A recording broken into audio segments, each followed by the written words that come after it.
Welcome to the Memory Library Subspace Network. Input inquiry now. Gul Dukat.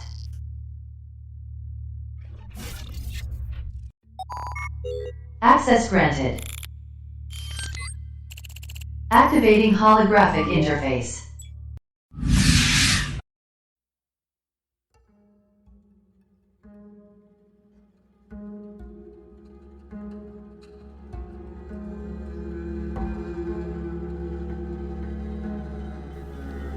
Gul Dukat stood on the edge of the promenade, casting a long shadow on the main thoroughfare of the lower level. Shady merchants and weary travelers milled about from airlock to airlock, their wares and possessions clutched tightly. They, however, weren't who Dukat watched with such disdain. The poor, the downtrodden Bajoran people who meekly shambled from the ore processing center to the ghetto-like living quarters and back again, always had his eye. Dukat was assigned by his superior, Legate Denig Kell, to become the 8th and final prefect of Bajor and overseer of the slave operations all over the once idyllic world. The mining station, known as Terok Nor, processed and refined uridium for Cardassia's pleasure and was now Dukat's headquarters. The reason for relegating himself to such a dreary, hellish place was, in practicality, the hope of being out of reach of the militant Bajoran resistance. This, however, proved to be a mistake, as he suffered 5 assassination attempts in a cage of his own making. As he gazed down stoically at the wretched and exhausted, he quietly raged. His stare may have been cold, but beneath the surface his blood boiled with disgust. He hated them. He hated everything about them. No matter his approach or effort, he could bend them, beat them, but he could never break them. Not completely. And he hated them for it. Now, after 25 years of brutal but calculating rule, he knew the clock was ticking. The Detapa Council had defied the military's central command for the first time in decades, and Cardassia's occupation of Bajor was coming to a humiliating end. But, as he scanned the deck, his pride was suddenly not his first priority. Which one, he wondered? Which back hid the knife that would seal his fate? Dukat always had plans within plans, and he knew a day of reckoning was nearly upon him.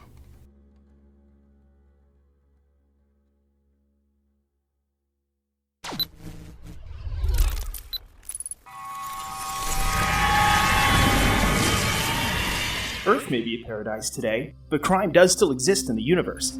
Some mundane, some on a galactic scale. This is a journal of the most memorable, most important crimes in the Milky Way galaxy, and the complex beings who commit them.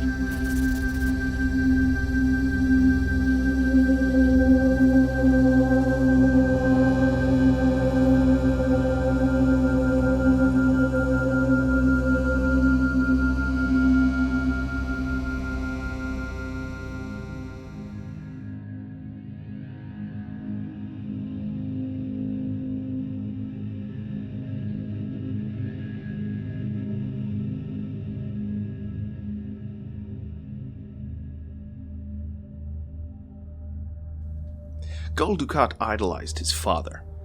Chief Justice of the Cardassian judicial system, Prokal was a stalwart of Cardassian justice. However, it's important to remember that on Cardassia, the verdict is always known before the trial begins, and it's always the same.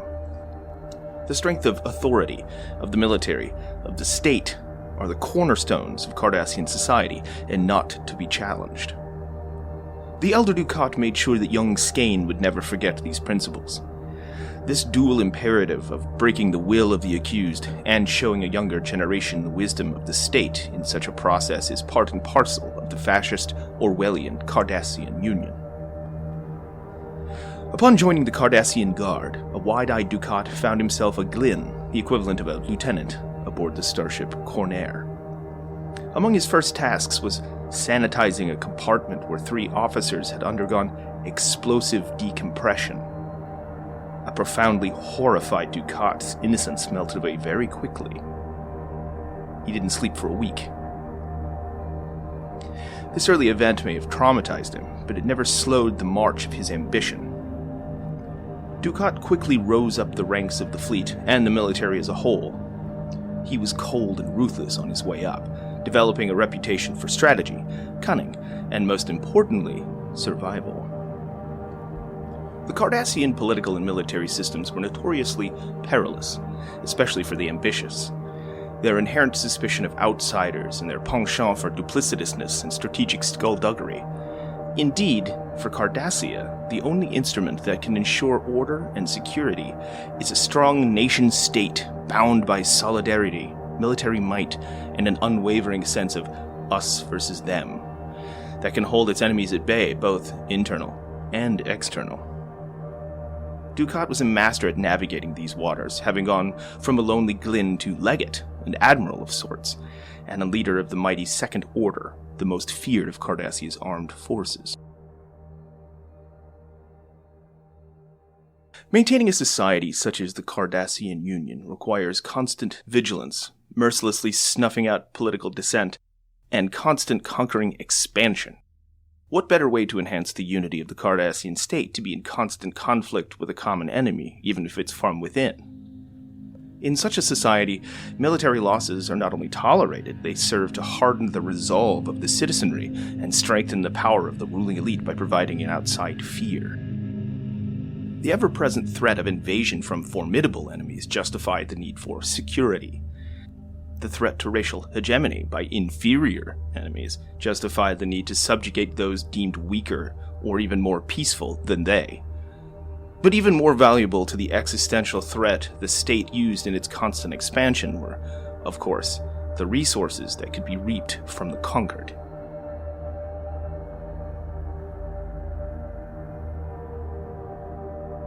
The three pillars of the Cardassian political system are the powerful Central Command, which oversees the military, public policy, the judiciary, and frankly, most aspects of daily life. The Detapa Council, which is the ruling civilian governing body, but in name only. The council is largely a figurehead, bowing to the Central Command almost unwaveringly. And the Obsidian Order, the one to rule them all.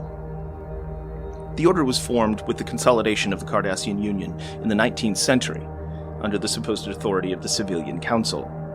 However, in practice, neither the Council nor the Central Command had control of the Obsidian Order. Limits of interference between the actions of the three were loosely observed, but just as the Central Command used the Detapa Council as its personal puppet, the Obsidian Order observed, controlled, and secretly directed both, even if they were naive to their own authority. Between 2328 and 2369, the Union embarked on a quest to not just tangle with their neighbors and enemies, but engage them head-on. This included prolonged conflicts with the Federation, known as the Cardassian Border Wars. These conflicts started as far back as 2347 and lasted well into the 2350s, with smaller skirmishes not officially considered part of the wars, which continued into the 2360s. The Cardassians sought to annex several coveted planets along the Federation border, choosing not to recognize the edges of Federation territory. These worlds held vital resources and staging posts for many conflicts. Their aggressive expansion stretched thin the entirety of the Cardassian fleet, making their hostile takeover of such worlds necessary to sustain the very expansion it supported. Most famously during this period, Cardassians stepped up their domination of the once peaceful world of Bajor. The Bajorans were a pastoral, peaceful people whose art and architecture were admired throughout the galaxy. The two cultures managed an uneasy coexistence for some time. However, the Cardassians coveted Bajor's rich natural resources and saw the Bajoran people as inferior. As the Cardassians were technologically a century ahead of the Bajorans, there was no armed response leading to the occupation. The peaceful Bajoran people surrendered with very little resistance. The Cardassians installed the Bajoran occupational government in 2319, essentially a puppet regime to the Central Command, intended to make the occupation look legitimately benevolent. But in 2328, they moved into a much darker phase. Cardassia violently annexed Bajor, moving to be more hands-on with its occupation. The Cardassians rapidly pacified the planet and began a coordinated effort of strip mining, forced labor, slavery, and ultimately, genocide. In order to keep the Bajorans in line, Central Command also installed a prefect to oversee the planet's operations. When the occupation began, it was the end of life as the Bajoran people knew it. The Dejara caste system, which had been the way Bajor ordered its society for centuries, was abolished. Worship and teaching of the prophets, the main Bajoran religion, was forbidden. This was the most insulting policy of all, as Bajorans have the rare privilege of physical evidence that their divine benefactors were real. The orbs of the prophets showed worshippers visions interpreted as moral lessons and sometimes gave them the ability to directly commune with their gods. The orbs were, of course, confiscated by Cardassia, some studied by Cardassian scientists, and some treasured as novel spoils of occupation. After decades of oppression by the Cardassian military, the once peaceful Bajorans began to form the Resistance, with the hope that they could one day achieve their freedom. Like most revolutionaries, the Resistance accomplished this goal with often indiscriminate bombings and other terror tactics. Realizing that an armed rebellion with the Cardassian forces would ultimately result in mass genocide, and possibly their extinction, instead, the Resistance began to utilize guerrilla tactics to wreak havoc and sow fear throughout the ranks of their oppressors. Improvised bombings, indiscriminate destruction, and armed raids kept the occupying body on its toes. Small victories or even just general annoyance of the Cardassian troops was enough to keep hope alive. Unfortunately, though, one person's freedom fighter is another's terrorist. The Cardassians began to crack down hard. Each act of resistance committed would be answered by rounding up suspected insurgents or their families and summarily executing them without trial. Deaths began to rise at the numerous labor and internment camps. Millions of Bajorans would be murdered or worked to death over the decades. Still, this only strengthened their resolve to defeat their overlords. Meanwhile, Dukat had begun to romanticize the brutal past of Cardassia when it first began to impose its will on its neighbors. But times had changed on Cardassia. Its military campaigns made the citizenry wary. Dukat's hawkish views made him a pariah in the Central Command. Dukat soon lost favor with his superiors and was demoted to Gul. Ever the survivor, though, he eventually rose in standing again with a new, enlightened attitude, but refused the offer to promote him back to legate. Dukat preferred the rank of Gul as it allowed him to keep a lower profile and keep his boots on the ground. As frustration built and deaths on both sides increased, and multiple brutal prefects had either been assassinated or resigned, the Central Command decided to take a different approach to the Bajoran problem. To effect any change, out of desperation, they found a new prefect known for his guile and cunning. Prefect Gul Dukat attempted a softer approach, believing it was the only way to make the resistance stop its attacks. His first act was to cut labor camp output quotas by 50%, abolish child labor, and improve medical care and food rations. These reforms led to a more than 20% drop in labor camp death rates. But it did little to pacify the resistance. Their activities simply grew more bold. After decades, no concessions would change their minds. They would be free or die trying. On Dukat's 1-month anniversary as prefect, the resistance destroyed an orbital dry dock, resulting in the deaths of 200 Cardassian workers. In response, Dukat rounded up 200 suspected members of the resistance and had them executed, publicly. An eye for an eye. Gul Dukat was never compassionate or empathetic. No matter the narrative he even told himself, he was a narcissist. His were equal parts playing a role to get results for his superiors, exercising power over others, and anger for Bajorans not being thankful for what he considered ruling with a stern but merciful hand. While in the Bajoran sector, Dukat quickly grew attracted to local delicacies such as spring wine and fine treasures. He immersed himself in their culture and comforts.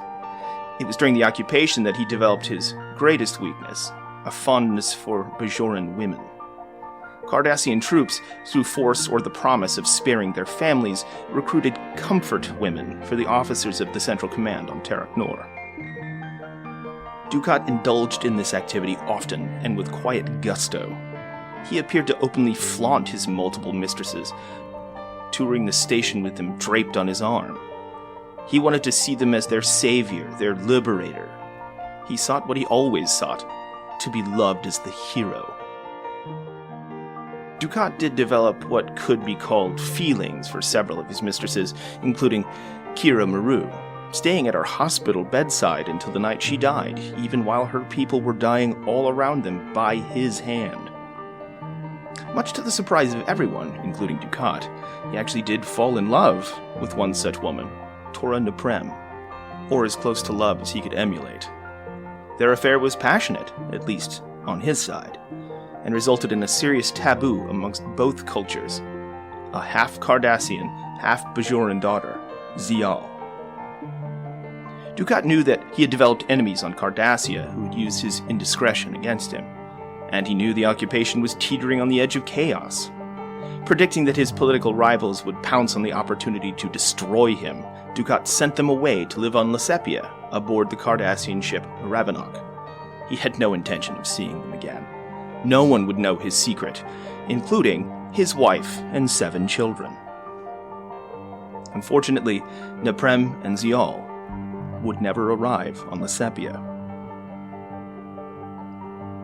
Dukat never wavered in his rule. He would go on to perform countless atrocities against the Bajoran, becoming one of the most hated people in Bajoran history.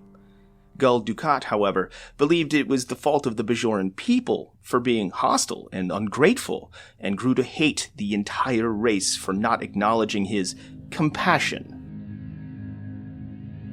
At nearly the same time that Dukat was named prefect of Bajor, an intelligence officer just as cunning, but far more secretive as he, began to climb the ranks of the Obsidian Order. Dukat's father trusted Elam Garrick, which according to Dukat was his only flaw. Though they were friends, Garrick sought to weed out any Cardassian, no matter their stature, who disagreed with the current whims of the state, especially if they themselves sought influence within the government. The same year that Dukat parted ways with his Bajoran family, his father was put on trial by the Obsidian Order for treason, the entire affair engineered by Elam Garrick. The elder Dukat claimed the only regret he had was that his ambition outweighed his patriotism. Justice Procol Dukat was inevitably found guilty, and Garrick personally saw to his torture and execution. Years later, instead of lamenting his own actions, Garrick described Dukat's father as short-sighted. Dukat treasured his family in his own way, and suffered greatly when he learned his beloved father had been murdered in custody by Garrick. With some sway remaining in the judiciary, Dukat went to trial to prosecute Garrick for treason and murder, but possibly due to the influence of Garrick's father, Obsidian Order head Inabrin Tain, the case was dropped, and Garrick walked free. Dukat despised Garrick from then on, vowing to make sure Garrick suffered for his father's death. As the years ticked by, the resistance took its toll on the Cardassian military. They were still fighting on multiple fronts with the Federation, and now engaging in open warfare with resistance cells all over the planet of Bajor. The occupation was no longer a benefit for Cardassia, but instead a black eye on its prowess. When word came that the civilian leaders were mulling a withdrawal of Cardassian forces from Bajor, Dukat was incensed. He lashed out angrily at his supporters, not only hurting his standing in the Central Command, but proving that the occupation of Bajor was nothing more than an excuse for Cardassia to flex its muscle. The inability of the military to break the resistance was a humiliating defeat. The occupation grew more and more unpopular within the ranks, its leaders torn and directionless. In reality, the Datapa Council virtually had no power over the government it supposedly controlled, and the civilian leaders had no direct authority over military officers. In light of the current climate, however, they were able to convince the military's legates and gulls to withdraw from Bajor despite the Central Command's objection. Dukat, along with the puppet masters of the occupational government, left Terok Nor in 2369, leaving Dukat bitter, furious, and humiliated. As the Cardassian Union withdrew from Bajor and part of concessions with the Federation, Terok Nor would fall under the control of Starfleet, and the newly formed Bajoran Provisional Government. It would now be known as Deep Space Nine. The Tatapa Council's Khotan Padar was one of the most vocal proponents of the withdrawal, pinning blame directly on the Dukat administration and destroying his ambitious rise. In retaliation, Dukat used the chaos of the evacuation to orchestrate the kidnapping of Padar's son by one of his female officers. The child was dumped unceremoniously in an orphanage to put Padar in his place.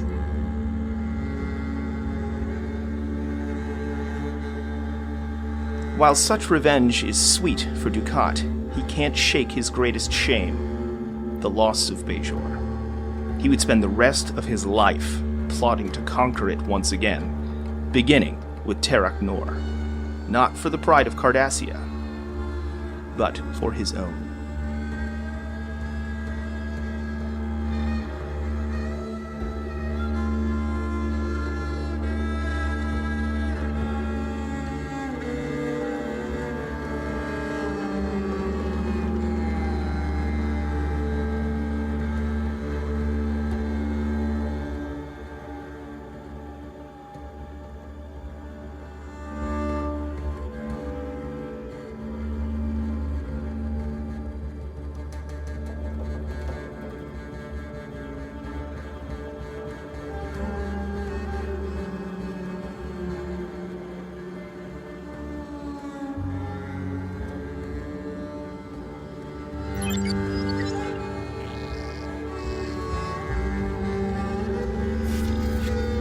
Star Trek and all related marks, logos, and characters are solely owned by CBS Studios Inc. This fan production is not endorsed by, sponsored by, nor affiliated with CBS, Paramount Pictures, or any other Star Trek franchise, and is a non-commercial fan-made film intended for recreational use. No commercial exhibition or distribution is permitted. No alleged independent rights will be asserted against CBS or Paramount Pictures. Live long and prosper.